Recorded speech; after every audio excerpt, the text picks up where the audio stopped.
মহালয়া কথাটি এসেছে মহৎ আলয় থেকে।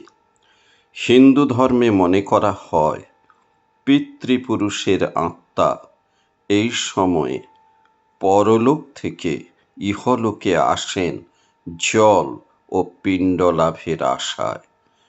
প্রয়াত পিতৃপুরুষদের জল পিণ্ড প্রদান করে তাদের তৃপ্ত করা হয়।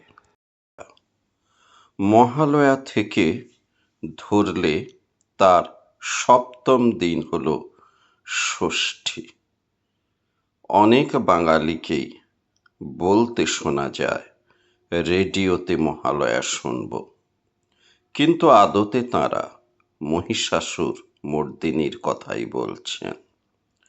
1931 সাল থেকে মহালয়ার ভোরে যা শোনা যায় রেডিওতে, বীরেন্দ্রকৃষ্ণ ভদ্রের সিগনেচার মার্ক চণ্ডীপাঠ শুনে ঘুম ভাঙে বাঙালির।